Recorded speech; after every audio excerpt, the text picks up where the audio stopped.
night long. Michigan State with a major escape in the Garden State tonight. Somehow, some way, they overcome their largest deficit of the season. Bill Raftery said sometimes those kind of games help you in the long run. I don't think there's any question this will help us in the long run. We got our butts kicked most of that game, guys, and we're going to have to be better if we're going to move forward. Yeah, you heard Benetti and Raff talk about it. It was a great comeback win for Michigan State. Their largest deficit this season at the half, almost double digits. And Jeremy Fears had a career-high 29 points, 27 coming after halftime.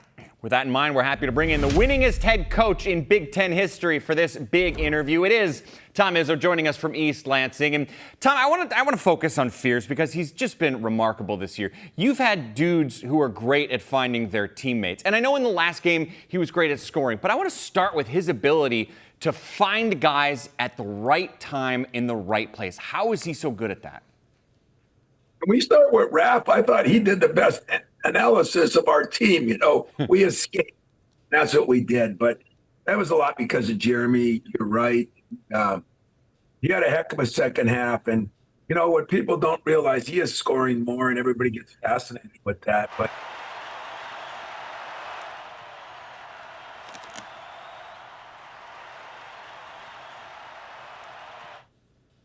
we're having a connection.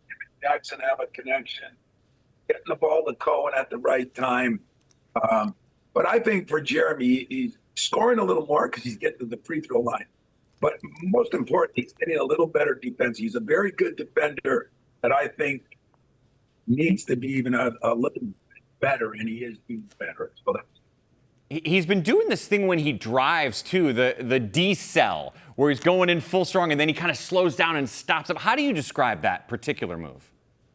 Well, it's something we talked about because he was taking it in there, and, you know, the trees were getting him. They were gobbling him up, and now he's checking out a way, backboard a little bit more. He's really making, a lot of those close-hit shots, and I think he's working on it harder. That don't normally work.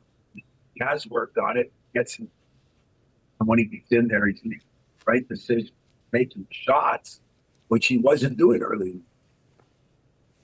At what point, or at this point in the season, I should say, what's the area you most want improvement on? What's the thing you're like, we really have to get better at this particular thing?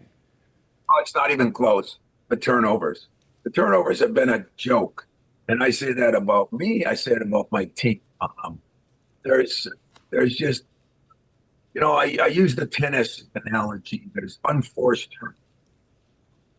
We've had a lot of unforced, not teams pressing or doing this or doing that.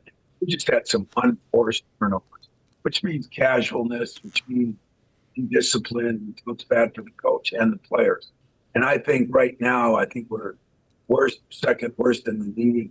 And if we can clean those up and get it down to what I think is a manageable number, and if we get it on 9, 10, you know, we're in a lot better shape. 5, 6 more shots a game, great, and 50% rate on our shots. We're shooting great from the line. So I'd say number one be the turnovers by far.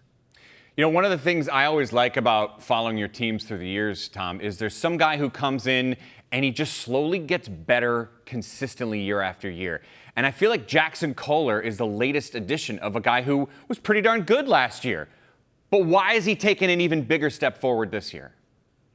It's the most unbelievable explanation that you'll ever want to hear. Stay in the same place and get better through the process. Like, it's like growing up, you know. You walk better at 3 than you did at 2. Run better at 12 than you did at 8. You know, it's so stupid. And as you can imagine, I'm making a mock out of our situation. Best. But give him credit, Cooper credit, Jeremy credit. You know, guys hang around and get better. There is a process to it. Not everybody's great right off the bat, even though it frustrates players, parents, whatever else. This is normal. Normal if you're really a dedicated guy. And I can say this to you guys. I've coached a lot of years, ranks in the top 5 of somebody it's important to each and every day. Guy very seldom has a bad practice. very seldom has a bad day as far as working on his game. He is a product of what happens. Getting right, get better, working on your game, turning himself into a great college player. It is so fun as a fan of the sport for me to watch Cohen Carr dunk a basketball, and I feel so bad for the family of the rims that he's attacking. What is it like for you on the bench watching it? It's no big deal for those rims. We change them all the time. They get a little damaged. I donate money to the rims, so I keep damaging those rims. But if you think it's fun for you, I get to be in practice sometimes. Say, what the hell was that? He's a phenomenal dunker. The great news is starting, and it's taken longer than he would like or I would like, starting to become a much better player, starting to figure out where he gets shots. His three-point shot is improved. Works on his free throws morning, night, practice. He's got to get over the mental part as far as in the game. But you love Cohen Carr because he's not only a phenomenal athlete, a great kid who's got better defensively, getting better. I mean, you can't be 19 and 2. I keep asking myself, how are we 19 and 2? And I sometimes don't even know credit for guys, but it's not coaching. Players are playing at a pretty good level. Don't have a lot of margin for error, but we have had some enjoyment with a team who has progressively gotten better over the years and fun to coach.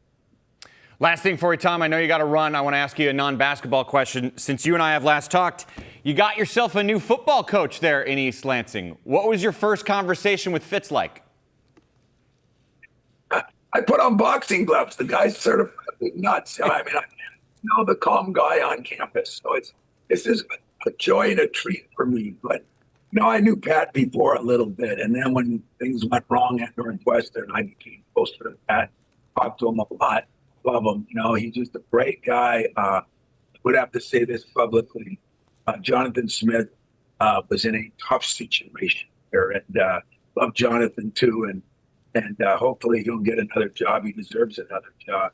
Which is timing. They always say timing important, and the timing up on him. But getting Fitz here, a guy who's proven that he can do it, a guy that knows the Big Ten, knows the landscape of the Big Ten Midwest.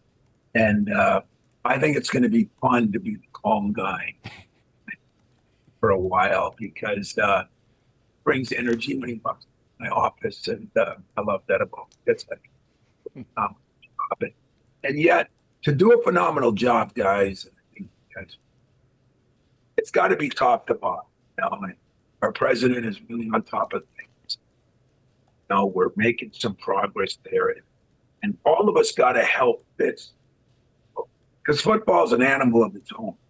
And if football's good, the rest of us are good. So, go green, go white, go football.